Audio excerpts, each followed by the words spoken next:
세워지지 않습니다. 근데 하나님께서는 꼭 인간을 통해서 일하십니다. 인간의 힘으로 안 되는데 인간을 세워서 일을 하려면 어떻게 해야 되겠습니까?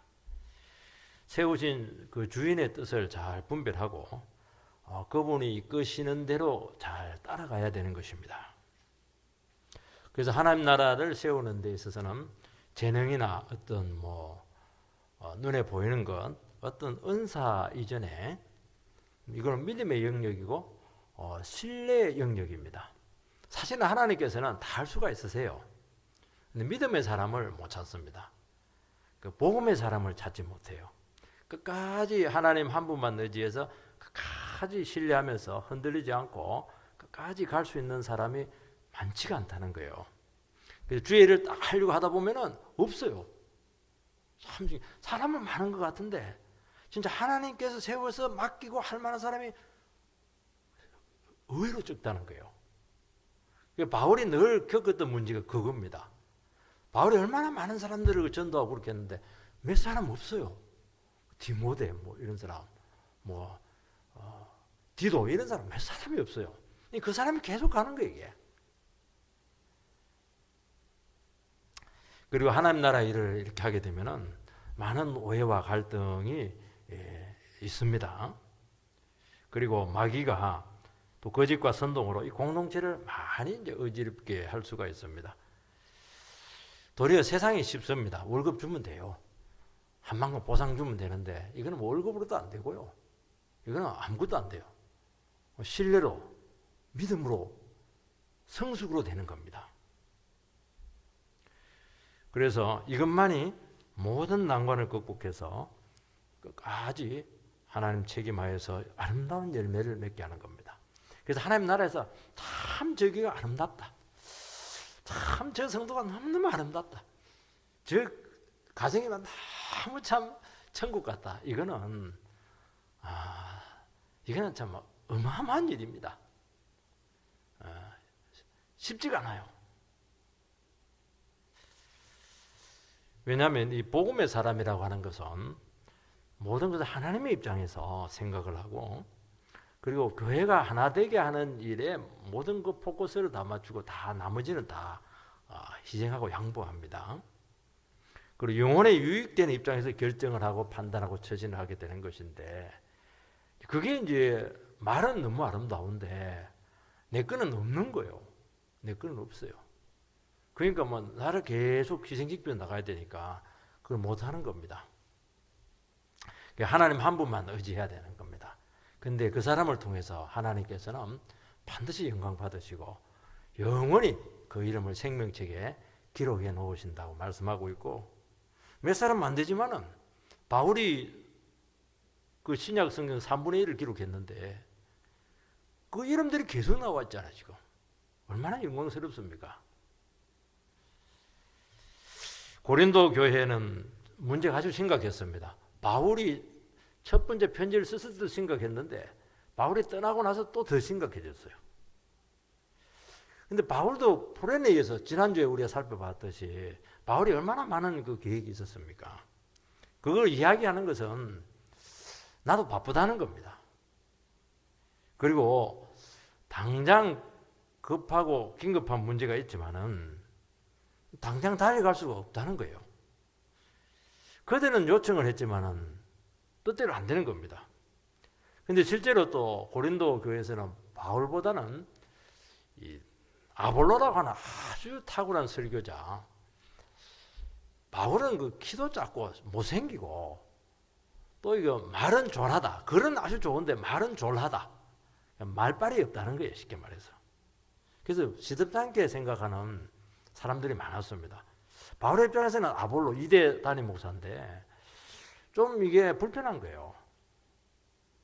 그런데 이제 아볼로도 이제 보니까 못 가겠다는 거예요. 그래서 누구를 보내냐? 훨씬 능력이 떨어지는 디모데를 파송을 합니다. 이런 것들을 왜 기록하느냐? 디모데를 잘 안 받아들이거든요. 그렇게 하니까. 그래서 그런 과정과 결정하는 과정들이 결코 쉽지 않았고 디모데는 사람이 보내는 것이 아니고 당신들의 필요에서 보낸 것이 아니고 하나님께서 디모데를 보냈다는 거예요. 그 얘기를 하는 게 지금. 하나님 나라 누가 세웁니까? 하나님이 세우십니다. 누구를 통해서 세우십니까? 사람을 세워서 쓰신다는 거예요. 그리고 보낸다는 거예요. 그럼 디모데를 누가 세워서 보냈느냐? 바울이 아니에요. 그들 요청한 게 아니에요. 하나님이 세워서 보냈다는 거예요. 그러면 어떻게 해야 됩니까?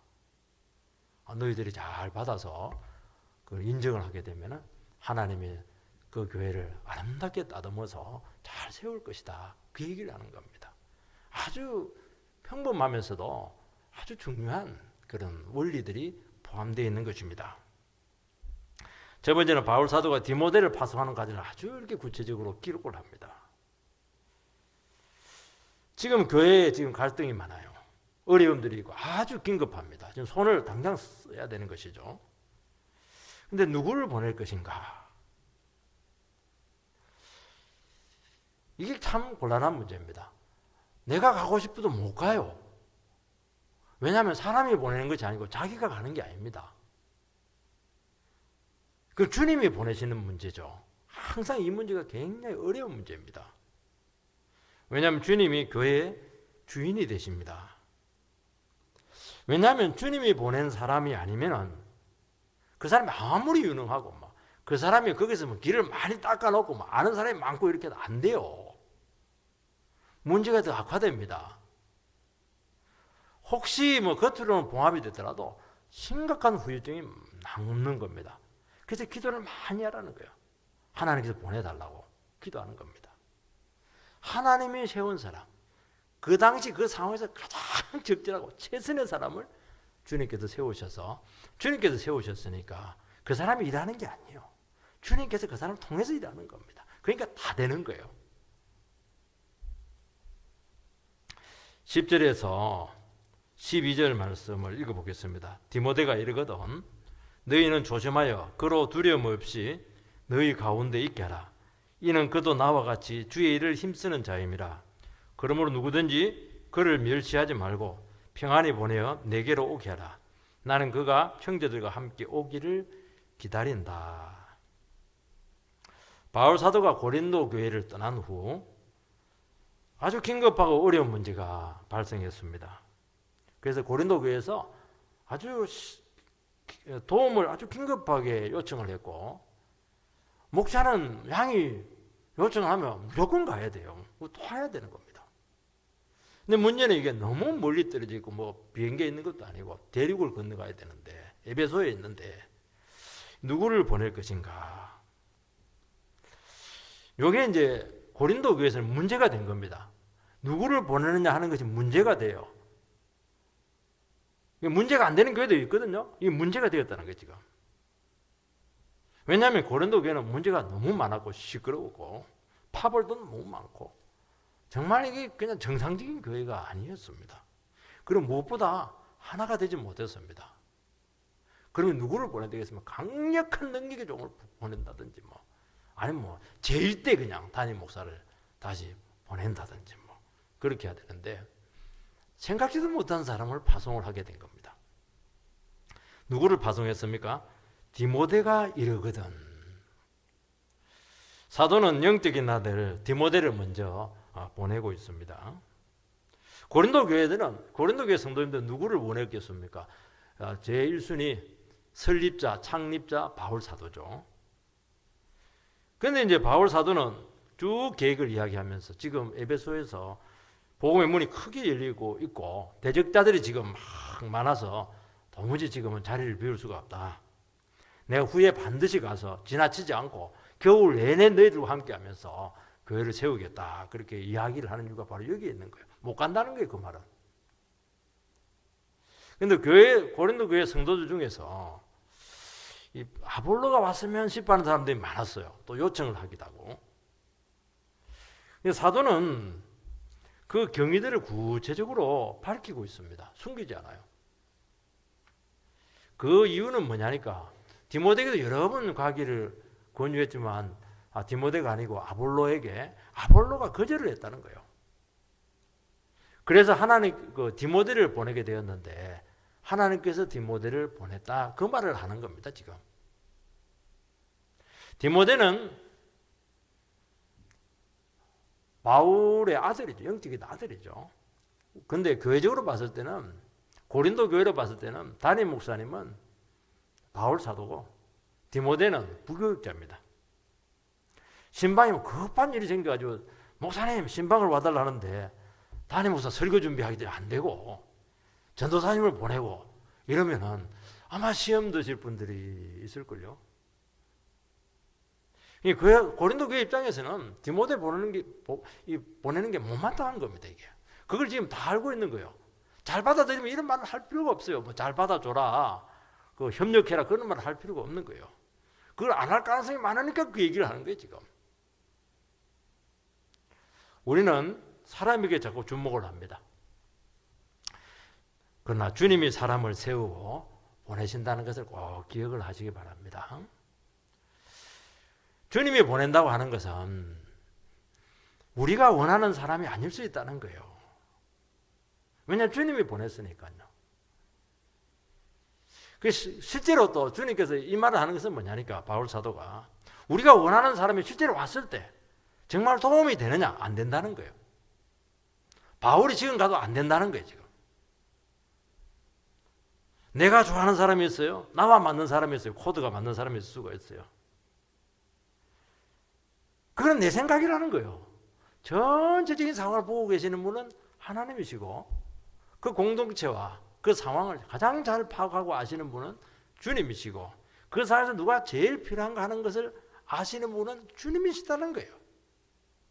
그래서 가장 적합한 사람을 주님께서는 보내신다는 것입니다. 그래서 하나님께서 어떻게 합니까? 바울 너는 지금 에베소에서 지금 사역을 해라. 아볼로는 또 다른 데서 하고. 그러면 누가 가냐? 디모데가 간다는 거예요. 전체적인 시각에 봤을 때는 하나님께서 전부 다 배치를 하고 있잖아요. 근데 고린도 입장에서는 막 제일 좋은 사람 보내달라는 거예요. 지금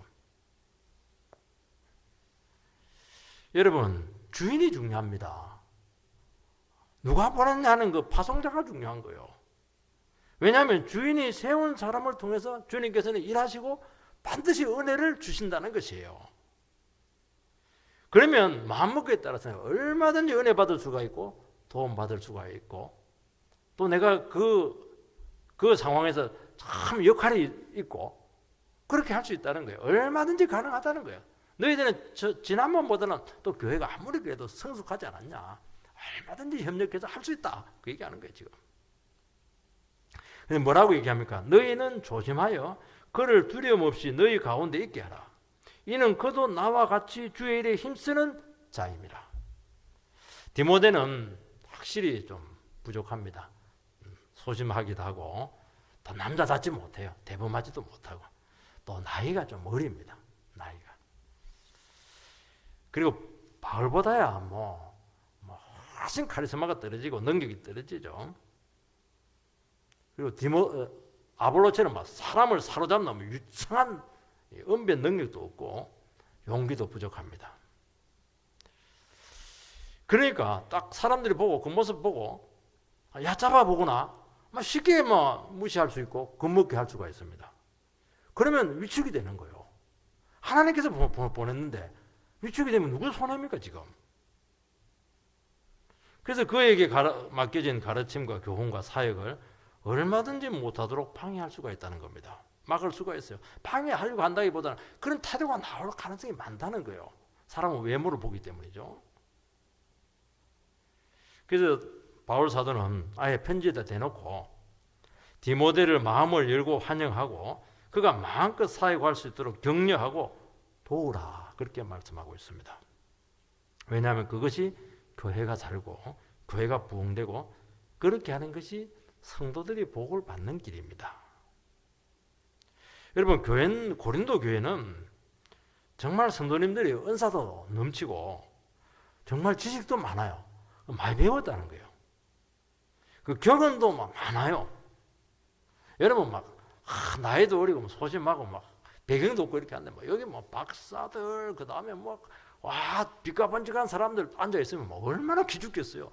넌 잘하나 못하나 다 보고 이러면 입이 떨려서 아무것도 못할 거예요. 근데 신뢰해주고 그냥 잘한다고 그러고 그냥 주님께서 보낸 사람이라 이렇게 하고 이래버리면은 한결 누구에게 그게 도움이 되는 겁니까? 본인들에게 도움이 된다는 거예요. 하나님께 중심을 보시기 때문에 그 마음 가운데 반드시 은혜를 주신다는 것입니다. 그 자칫하면 고린도 교회 성도들은 교만하거나 우쭐거릴 수가 있습니다. 그렇게 하지 말고 한 걸음 뒤로 물러서라는 거예요. 제껴놓고 나서지 말고 물러서라는 거예요. 여러분, 하나님 나라 사역은 세상이 인정하는 지도자와 다릅니다. 세상은 딱 보면 지도자예요. 딱 보면 뭔가 있어요. 뭔가 타고났어요. 이 사람은 지도자감이다. 타고난 지도자예요. 말들을 보면 눈빛 보면 알아요. 그냥 배경 보면 빵빵합니다. 이 커리어 보고 이렇게 하면은 하나님 나라는 그거하고 아무 상관없어요. 하나님이 세운 사람이에요. 도리어요, 타고난 이 지도자들이 실제로는 복음의 길에 얼마나 방해가 되는지 아십니까? 우리나라 한국교회가요, 외모 보고 많이 뽑았어요. 인물이 영화배우를 뺨치고 학벌 그 학교 안 됩니다. 하나님이 세워야 돼요. 하나님이 도우셔야 돼요. 정말 겸손한 사람, 하나님밖에 모르는 사람, 그런 사람이 결국 끝까지 간다니까요.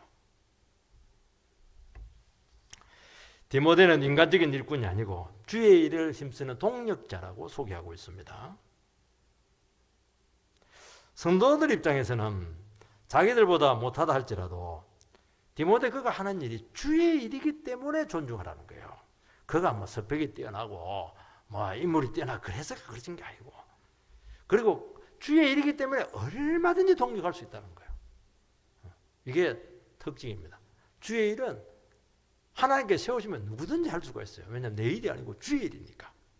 그 주의 일은요, 내 일 하듯이 하면 안 되는 거예요.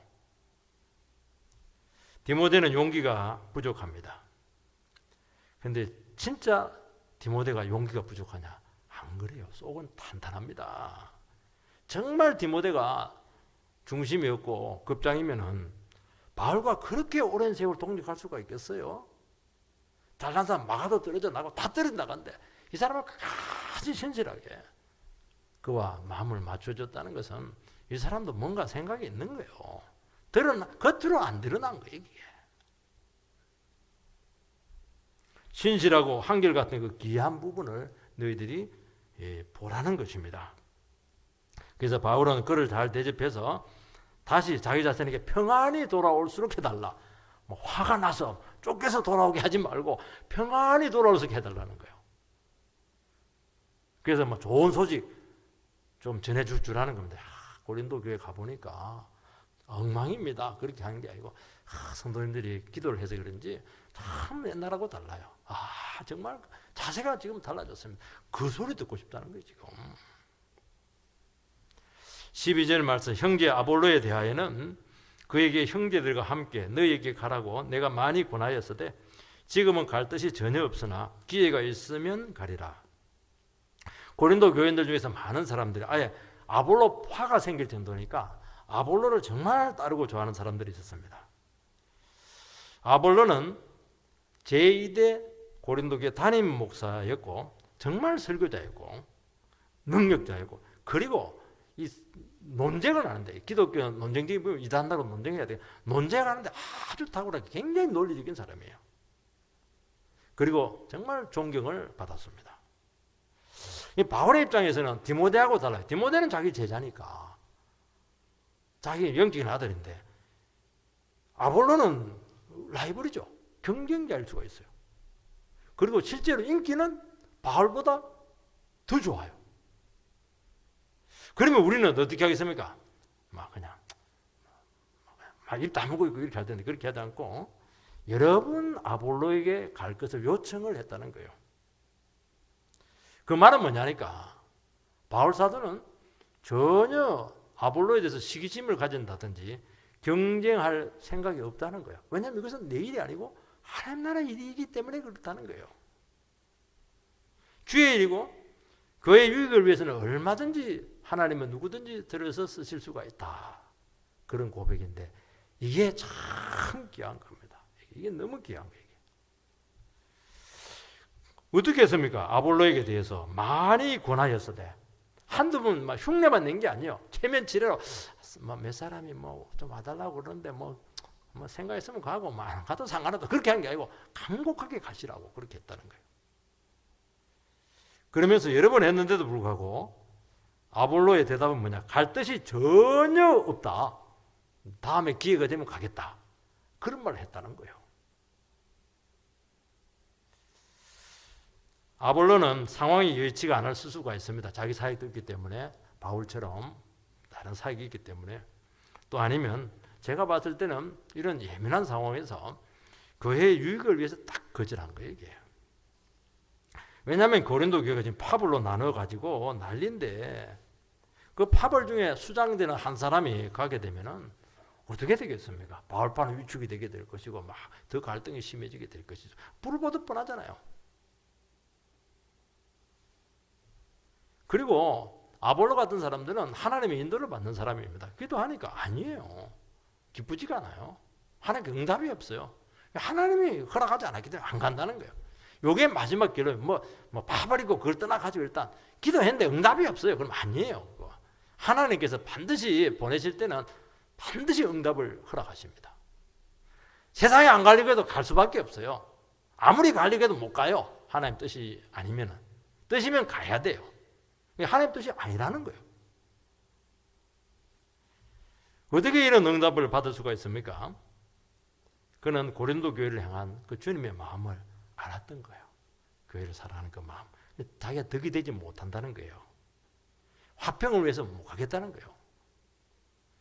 여러분들이요, 하나님 나라를 세우고 주의 일을 감당하시고 성도의 그런 역할을 감당할 때 내가 있어야 될 자리가 어딘가, 내가 머물 자리가 맞는가 아닌가, 떠나야 할 곳은 아닌가, 이런 것들을 잘 분별하는 게 얼마나 귀한지 모릅니다. 이게 안 되면요, 사람의 요구에 따라서 움직일 수밖에 없어요. 여러분, 제일 비참한 게 그런 겁니다. 사람이 책임 못 지거든요. 여러분, 세상에서도 마찬가지예요. 사람들이 막 여기 하면 막 직장에 없나 사표 턱 써놓고 나서 그 나중에 누가 책임지고? 자기 책임지는 것이죠. 뭐 주님께서 나가라 했어요. 그거 물어봐야죠. 이거 하면 되겠습니까? 처자직이 있는데 욕 들어보면서 월급 받고 있어라. 그럼 월급 받고 있는 거예요. 그러면 주님이 책임을 집니다. 그게 잘 안 되거든요, 이게. 바울과 아볼로의 그 신뢰를 볼 수가 있죠. 역시 그 신뢰가 있어야 돼요. 하나님 나라는 신뢰가 쌓이지 않으면 안 세워집니다. 신뢰와 말씀과 하나님의 음성을 듣는 그런 성숙한 모습이 있을 때 그때 세워지게 되고 그때 내린 결정과 판단은 하나님 앞에서 아름다운 것이죠. 그렇게 하나님 나라가 세워진다. 그렇게 말씀하고 있습니다. 두 번째는 그러면 성숙한 신앙인의 자세는 무엇이냐? 13절에 나옵니다. 깨어 믿음에 굳게 서서 남자답게 강건하라.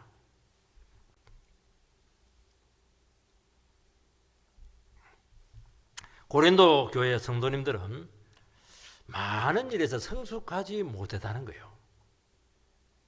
그걸 많이 보였어요. 너무 문제가 많아요. 막 파벌도 있고 싸우고 말이지. 은사도 너무 지나치고 그리고 막 그냥 중직자가 막 그냥 두 집 살림하고 있고 막 문제가 심각해요 지금. 이걸 원래 그 다른 번역으로 하면 뭐 어떻게 번역이 되냐면 장성한 남자처럼 믿음에 굳게 서서 깨어 있는 삶을 살아라.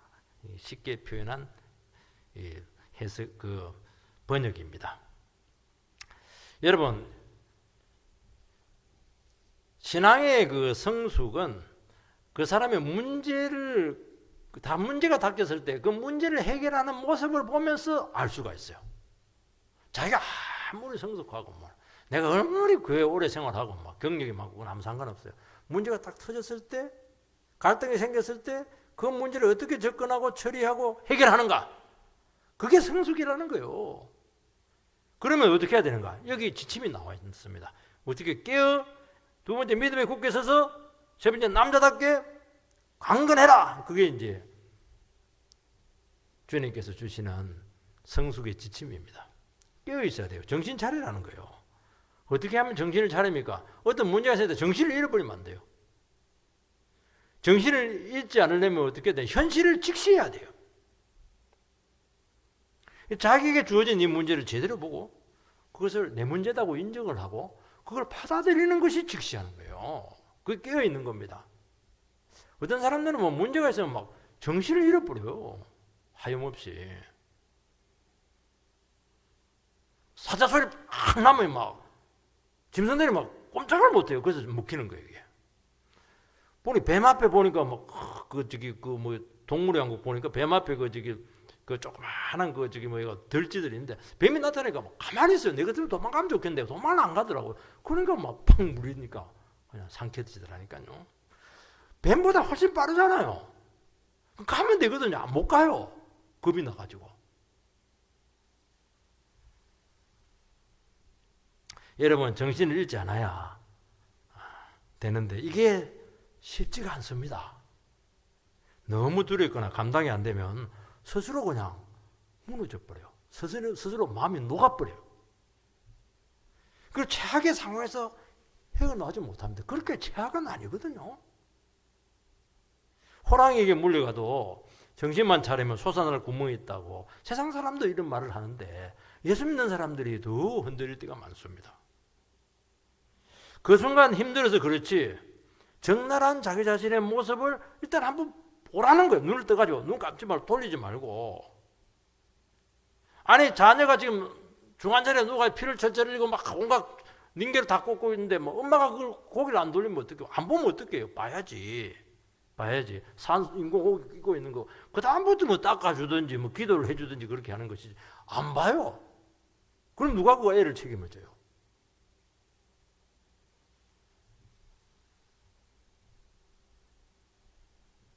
근데 받아들이고 직시를 하면은 이상하게 길이 보여요. 그게 믿음이라는 거예요. 되게 이제 회피하고 도망가죠. 그리고 핑계대고 원망합니다. 아, 이거 막 재수가 없다. 이러면서 세상이 막 살 곳이 못 돼. 이러면서 자기 문제를 자꾸 회피를 하는 거예요.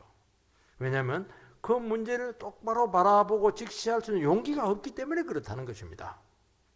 불평한다고 해서 해결되는 거 봤습니까? 아무것도 해결이 안 돼요. 점점 꼬입니다. 불평하고 원망하는 게 그게 뭐냐니까 직시를 안 한다는 거예요. 그게. 예를 들어 보겠습니다. 엄마가 갑자기 쓰러졌어요. 그 집에 이제 자녀들이 있습니다. 그 쓰러진 엄마 너무 소중한데 어떻게 해야 되겠어요? 죽을지도 모르는데. 근데 자녀가 막 딴짓하고 자기 방에 들어가가지고 막 자기 일을 하고 너 왜 그랬어? 이러니까 엄마가 쓰러진 현실을 내가 도무지 감당하지 못해서 막 그냥 나는 그냥 없다는 식으로 해서 있었다는 거예요. 그런데 문제가 해결돼요? 안 되잖아요. 근데 또 동생은 정신을 딱 차리고 막 엄마가 쓰러진데 살려야지. 그럼 뭐가 생각이 나요? 119를 부르잖아요. 그러니까 그 시간 안에 가가지고 그 조치를 취하니까 엄마를 살렸잖아요. 방구석에 처박혀 있으면 그거 회피한다고 엄마가 삽니까? 더 불행해지지. 여러분 정신을 딱 차리면은 아무리 우리가 어리고 그렇게 해도 반드시 대처법이 생각이 나고 하나님께서는 우리의 감당할 시험 외에는 주지 않기 때문에 반드시 감당할 수가 있고요. 회복할 기회가 온다는 겁니다. 두 번째는 믿음에 굳게 서야 되는 것입니다. 그래서 그 상황을 믿음으로 받아들이는 거예요. 우리는 문제가 터지면은 내 입장에서 자꾸 생각을 합니다. 내 상황에서 문제를 자꾸 보는 겁니다. 내 현실에서 문제를 봐요. 내 상황에서 내 입장에서 내 현실에서 문제를 본다는 건 뭐냐니까 아니 내 입장에서 살아왔기 때문에 문제가 터졌는데 내 입장에서 계속 본다고 해서 그 문제가 해결되겠어요? 그냥 계속 어림의 연장이죠. 계속 어림의 연장이에요. 그렇게 하면은 다른 사람에게 물어봐도 안 돼요. 나보다 더 못해요. 똑같아요. 자기 문제가 아니기 때문에 그 사람도 심각하지도 않아요. 하나님의 시각에서 보는 겁니다. 아래에서 보면 길이 없는데 위에서 보면 싹 다 보입니다. 보이면 좀 안정이 되거든요. 쉽게 말해서 하나님과의 관계에서 문제를 보는 것입니다. 그러면 문제가 보입니다. 어떻게 보입니까? 지금 이 문제가 나를 망하게 하려고 하는 것이 아니다는 거예요. 하나님께서는 이 문제를 통해서 뭔가 일하시려고 한다는 거예요. 주님께서는 내가 그렇게 원했지만은 이런 어려움도 통해서 새로운 인도로 이끄신다는 거예요. 벌써 생각이 확 달라지잖아요. 그리고 반드시 나에게 유익이 된다는 거예요. 그리고 이 사건 속에 내가 알지 못하는 하나님의 뜻이 있다는 거예요. 벌써 생각이 얼마나 많아졌어요. 풍성해지죠, 벌써. 여유가 딱 생기죠. 그래서 일단 그 문제를 직시를 하게 되면 딱 현실을 바라보고 내 문제다 믿음으로 딱 받아들이면 어떻게 되느냐, 객관화가 이루어져요. 우리의 문제는 뭐냐, 물귀신과 똑같아요. 문제 생기면 같이 범벅이 돼가지고 물에 빠져 죽는데 그러면 안 되고 떨어져야 돼. 문제랑 떨어져야 돼. 이게 떨어지는 게 쉽지가 않아요. 범벅이 돼가지고 떨어지질 않아요. 그런데 믿음으로 받아들이고 하나님과 입장에서 문제를 보고 말씀의 입장에서 문제를 보기 시작하면은 문제에서 떨어지기 시작하면서 여유가 막 생깁니다. 그리고 내 문제가 내 문제가 아니고 제3자의 문제가 되고 또 아니면은 하나님의 문제가 되는 거예요. 그러면 여러 각도에서 볼 수가 있습니다. 내 문제가 되면 아무것도 안 보이거든요. 근데 제3자 입장에서 문제를 보게 되고 하나님의 입장에서 문제를 보게 되니까 문제를 다양하게 볼 수 있는 거예요.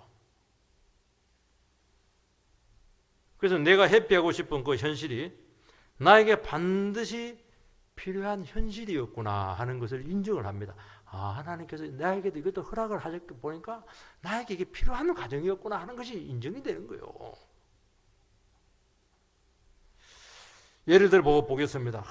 지금 결혼을 해야 되는데 우리는 다 결혼했기 때문에 실감이 없을 텐데 이상형이에요. 그래서 구애를 열심히 했는데 막 태자를 맞았습니다.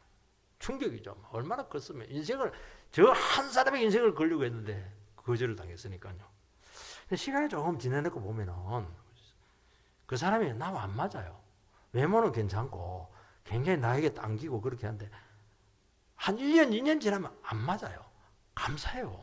저 사람하고 안 되게 한 하나님 감사합니다. 저 사람하고 협력하고 어떻게 하려고 그래요? 지랑 똑같은데, 똑같은 불인데 불길이 붙으면 어떻게 하려고 그래요? 그리고 하나님께서 보면 주위에 보면 의외의 사람이 딱 준비되어 있습니다. 그 사람하고 하면 되는 거예요. 하나님 틀림없습니다, 여러분. 내 길입니다. 이건 틀림없어요. 기도를 오래 했거든요. 사력을 다해서 그 길을 지금 가려고 하고 있습니다. 다 됐어요. 근데 막판에 안 됐습니다. 처음부터 안 됐으면 괜찮지만 막판에 안 됐으니까 얼마나 충격이 되겠습니까? 막 그만두고 싶어요. 근데 조금만 시간이 지나보지 딱 1년만 지나면 돼요. 그 자리가 내 자리가 절대로 그거는 견뎌내지도 못하고 그냥 병들든지 막 우울증 걸리든지 쫓겨나는데 안 되게 돼 있어요. 그러니까 우리가 이 모든 상황들을 믿음의 눈으로 보게 되고 하나님께서 나의 삶을 이끌어 가신다, 인도하신다 하는 것을 정말 여러분들께서 신뢰를 하게 된다면 문제를 새로운 차원에서 볼 수 있는 눈이 생기게 되는 거예요. 그리고 나를 위해서 예비된 자리가 있다는 걸 알게 되는 것입니다. 그게 얼마나 중요한지 아십니까? 세 번째는 남자답게 강건하라는 거예요. 이 남자답게 이게 원래 이제 그 번역은 뭐냐? 장성한 남자처럼. 원래 성경에는 남자 이렇게 할 때는 성숙하다는 의미를 가지고 여자와 어린아이들은 좀 성경에 좀 미성숙, 그 숫자도 잘 안 헤아리거든요. 그래서 성숙하라는 성숙, 장성하라는 거예요. 장성한 남자처럼.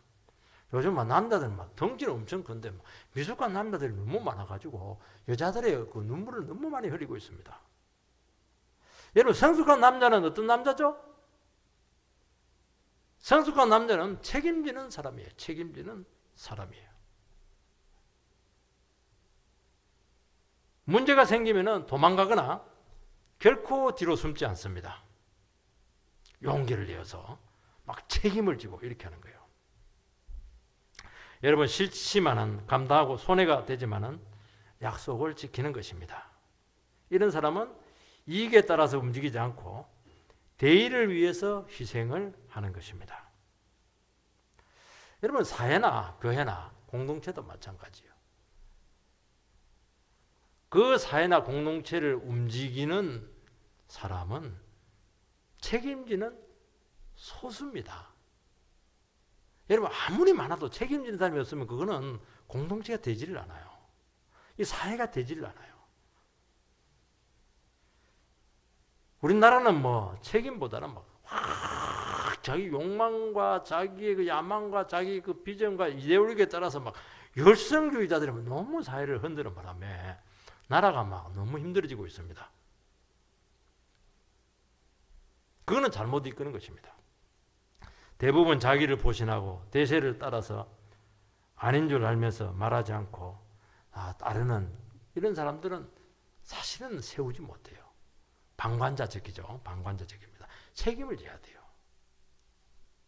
문제가 해결되지 않고 점점 시끄러집니다. 아니면 아니고 바르면 무슨 일이 있어도 감당하는 겁니다. 이게 뭐냐니까 남자처럼 장성하게 되는 그런 모습으로 우리가 세워져야 된다는 것입니다. 그리고 강건해야 돼요. 강건하라는 것은 막 근육질이 되라는 것이 아니고 힘을 내라는 거예요. 힘을 내라고 하는 것은 무슨 말이냐니까 너희들이 힘이 있는데 왜 힘을 안 내냐는 거예요. 우리 크리스찬들은요, 나는 힘이 없어요. 왜 자꾸 힘을 내라고 그래요? 여러분요, 힘 없는 게 아니라 힘이 너무 많아서 문제예요. 힘을 안 써요. 쓸 마음이 없는 거예요, 지금.